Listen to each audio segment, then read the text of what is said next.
ಆತ್ಮೀಯರೇ ನಮಸ್ಕಾರ. ಪರಿವಾರ್ ಟಿವಿಗೆ ಸ್ವಾಗತ ಸುಸ್ವಾಗತ. ನಾನು ಮಣಿಕಂಠ ಸೂರ್ಯ. ಇವತ್ತಿನ ಈ ವಿಡಿಯೋ ಪಾಕಿಸ್ತಾನ ಹಾಗೂ ಭಾರತದ ಯುದ್ಧದ ವಿಚಾರ. ಒಂದು ವಿಷಯ ನೇರವಾಗಿ ಹೇಳೋದಕ್ಕೆ ಇಷ್ಟಪಡ್ತೀನಿ. ಗಂಟೆಗೊಮ್ಮೆ ಕ್ಷಣಕ್ಕೊಮ್ಮೆ ಹೆಡ್ಲೈನ್ಸ್ ಇದೆಯಲ್ಲ, ಯೂಟ್ಯೂಬ್ಸ್ ಹಾಗೂ ಸುದ್ದಿ ಮಾಧ್ಯಮಗಳಲ್ಲಿ ಪ್ರಚಾರ ಮಾಡ್ತಾನೆ ಇರುತ್ತೆ. ಅದನ್ನೆಲ್ಲ ನೆಚ್ಕೊಂಡು ಈ ದಿನ ಈ ಕ್ಷಣ ಯುದ್ಧ ಆಗ್ಬಿಡುತ್ತೆ ಅಂದ್ಕೊಂಡು ಯೋಚನೆ ಮಾಡಬೇಡಿ. ಹಾಗೆ ನ್ಯೂಸ್ ಚಾನೆಲ್ ಹಾಗೂ ಯೂಟ್ಯೂಬರ್ಸ್ಗೆ ಕೂಡ ಕಾನೂನು ಪ್ರಕಾರ ಸುಮ್ಮನೆ ವದಂತಿಗಳನ್ನು ಆಗು ಹೋಗುಗಳನ್ನು ಹೇಳೋ ಆಗಿಲ್ಲ ಅಂತ ಕೇಂದ್ರ ಸರ್ಕಾರದಿಂದ ಆದೇಶ ಬಂದಿದೆ. ಯಾಕೆ ಅಂದ್ರೆ ಈ ಹಿಂದೆ ನ್ಯೂಸ್ ಚಾನೆಲ್ ಹಾಗೂ ಲೈವ್ ಯೂಟ್ಯೂಬರ್ಗಳಿಂದ ಎಡವಟ್ಟಾಗಿದೆ. ಅದಕ್ಕಾಗಿ ಸೇನಾ ಕಾರ್ಯಾಚರಣೆ ಬಗ್ಗೆ, ಸೇನಾ ನಿಯೋಗದ ಬಗ್ಗೆ, ಕಾಶ್ಮೀರದ ಗಡಿಯಲ್ಲಿನ ವಿದ್ಯಮಾನಗಳ ಬಗ್ಗೆ ಲೈವ್ ಕವರೇಜ್ ಮಾಡೋದಕ್ಕೆ ಅವಕಾಶ ಇಲ್ಲ ಅಂತ ಮಾಧ್ಯಮಗಳಿಗೆ ಸರ್ಕಾರ ಹೇಳಿದೆ. ಅಲ್ಲ, ಪ್ರತಿ ಕ್ಷಣದ ಮಾಹಿತಿ ಗೊತ್ತಾದ್ರೆ ಒಳ್ಳೇದೇ ಅಲ್ವಾ? ಯಾಕೆ ಸರ್ಕಾರ ಏನಾದ್ರೂ ಡಬಲ್ ಗೇಮ್ ಮಾಡ್ತಾ ಇದೆಯಾ ಅಂತ ಅಂದ್ಕೋಬಹುದು. ಅದಕ್ಕೆ ಬಲವಾದ ಕಾರಣ ಇದೆ. ಅದೇನು ಅಂತ ನೋಡೋಣ. ಅದಕ್ಕೆ ಮೊದಲು ಪರಿವಾರ್ ಟಿವಿಗೆ ಸಬ್ಸ್ಕ್ರೈಬ್ ಮಾಡಿ, ಲೈಕ್ ಮಾಡಿ ಹಾಗೂ ಶೇರ್ ಮಾಡೋ ಮೂಲಕ ಪ್ರೋತ್ಸಾಹಿಸಿ.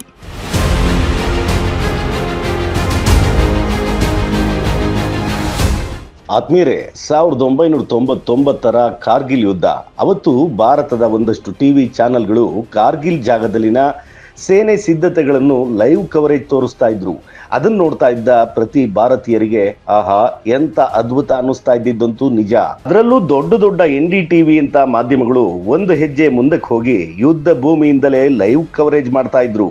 ಆದ್ರೆ ಅವರು ಲೈವ್ ಕವರೇಜ್ ಮಾಡಿದ ಮರುಕ್ಷಣವೇ ಎಲ್ಲಿಂದ ಲೈವ್ ಕವರೇಜ್ ಮಾಡ್ತಾ ಇದ್ರೋ ಅದೇ ಜಾಗಕ್ಕೆ ಮಿಸೈಲ್ಗಳ ದಾಳಿ ಶುರುವಾಗ್ತಾ ಇತ್ತು.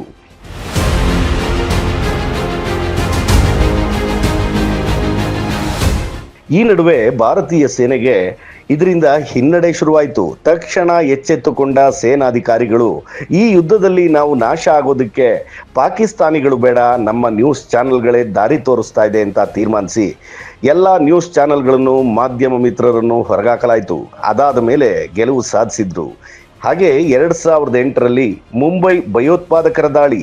ಆಗ ಕೂಡ ಲೈವ್ ತೋರಿಸ್ತಾ ಇದ್ದ ಚಾನೆಲ್ಗಳ ವಿವರ ಪಡೆದು ಪಾಕಿಸ್ತಾನದಲ್ಲೇ ಕೂತು ಕ್ಷಣದ ಮಾಹಿತಿ ನೋಡಿ ಭಯೋತ್ಪಾದಕರ ಅಭಿಯಾನ್ಗಳು ಮುಂದೇನು ಮಾಡಬೇಕು ಅಂತ ತೀರ್ಮಾನ ಮಾಡ್ತಾ ಇದ್ರು. ಆಗ ಈ ಲೈವ್ ಕವರೇಜ್ ಇಂದಾಗಿ ಕಾರ್ಯಾಚರಣೆಯಲ್ಲಿ ವಿಳಂಬ ಆಯಿತು. ಕೆಲವು ಕಮಾಂಡೋಗಳನ್ನು ಕಳೆದುಕೊಳ್ಬೇಕಾಯ್ತು. ಈ ವಿಚಾರದಲ್ಲಿ ಅವತ್ತು ಸುಪ್ರೀಂ ಕೋರ್ಟ್ ಭಾರತದ ಎಲೆಕ್ಟ್ರಾನಿಕ್ ಮೀಡಿಯಾದ ಕಾರ್ಯವೈಖರಿಯನ್ನು ಕಟುವಾಗಿ ಟೀಕಿಸಿದ್ದಂತೂ ನಿಜ. ಸ್ನೇಹಿತರೆ, ಮಾಧ್ಯಮದವರು ಏನ್ ನಡೀತಾ ಇದೆ ಅನ್ನೋದನ್ನ ನೇರವಾಗಿ ತಿಳಿಸೋ ಪ್ರಯತ್ನ ಮಾಡ್ತಾರೆ. ಕೆಲವೊಂದು ಸಮಯ ದುರುಪಯೋಗ ಆಗುತ್ತೆ. ಅದು ಬೇಕೆಂದು ಮಾಡಿರೋದಿಲ್ಲ. ಆದ್ರೂ ರಾಷ್ಟ್ರೀಯ ಭದ್ರತಾ ದೃಷ್ಟಿಯಿಂದ ಕೆಲವೊಮ್ಮೆ ಕೆಲವು ಸೀಕ್ರೆಟ್ಗಳನ್ನು ಕಾಪಾಡಿಕೊಳ್ಳಲೇಬೇಕು.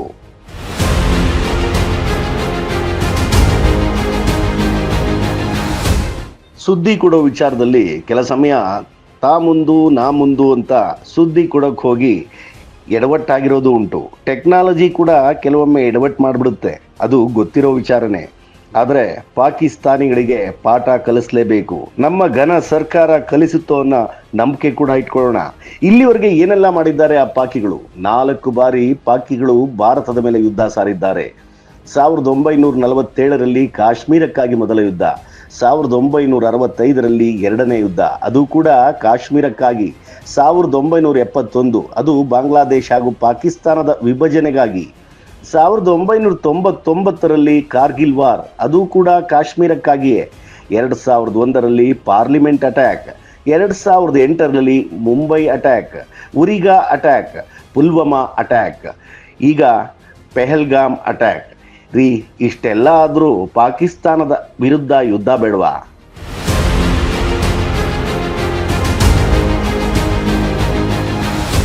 ಪ್ರಧಾನಿ ನರೇಂದ್ರ ಮೋದಿ ಹಾಗೂ ಭಾರತದ ವಿದೇಶಾಂಗ ಸಚಿವ ಎಸ್ ಜೈಶಂಕರ್ ಈಗಾಗಲೇ ಜಗತ್ತಿನ ನಾನಾ ದೇಶಗಳ ಜೊತೆ ಮಾತುಕತೆಯನ್ನು ನಡೆಸಿದ್ದಾರೆ. ಇನ್ನೊಂದು ವಿಚಾರ, ಭಾರತ ಹಾಗೂ ಪಾಕಿಸ್ತಾನಗಳ ನಡುವೆ ಮಧ್ಯಸ್ಥಿಕೆ ಅಥವಾ ಸಹಾಯಕ್ಕಾಗಿ ಅಲ್ಲ, ವಿಶ್ವಸಂಸ್ಥೆಗೆ ಪರಿಸ್ಥಿತಿಯನ್ನು ವಿವರಿಸಿ ಭಾರತದ ನಿಲುವನ್ನು ಮಂಡಿಸಿದ್ದಾರೆ. ಈ ವಿಚಾರ ತಿಳಿದ ಪಾಕಿಸ್ತಾನಿಗಳು ಎಲ್ಲ ದೇಶಗಳಿಗೆ ಫೋನ್ ಮಾಡಿ ಸಹಾಯ ಬೇಡ್ತಾ ಇದ್ದಾರೆ. ಯಾವ ದೇಶಗಳು ಸ್ಪಂದನೆ ನೀಡಿಲ್ಲ, ಟರ್ಕಿ ಹಾಗೂ ಚೈನಾ ಹೊರತುಪಡಿಸಿ. ಇದರ ನಡುವೆ ಪಾಕ್ ಭಾರತದ ನಡುವೆ ಯಾವುದೇ ಯುದ್ಧದಲ್ಲಿ ಗೆದ್ದೇ ಇಲ್ಲ, ಗೆಲ್ಲೋದಕ್ಕೆ ಆಗೋದೂ ಇಲ್ಲ. ಅದು ಪಾಕಿಸ್ತಾನಿಗಳಿಗೂ ಗೊತ್ತು. ಈ ಸಂಘರ್ಷ ಎಲ್ಲಿಗೆ ಹೋಗಿ ನಿಲ್ಲುತ್ತೆ ಅನ್ನೋದನ್ನ ಕಾದ್ ನೋಡಬೇಕು. ಮುಂದಿನ ಸಂಚಿಕೆಯಲ್ಲಿ ಮತ್ತೆ ಭೇಟಿ ಮಾಡೋಣ. ನೋಡ್ತಾ ಇರಿ ಪರಿವಾರ್ ಟಿವಿ. ಸಬ್ಸ್ಕ್ರೈಬ್ ಮಾಡಿ, ಲೈಕ್ ಮಾಡಿ ಹಾಗೂ ಶೇರ್ ಮಾಡಿ. ನಮಸ್ಕಾರ.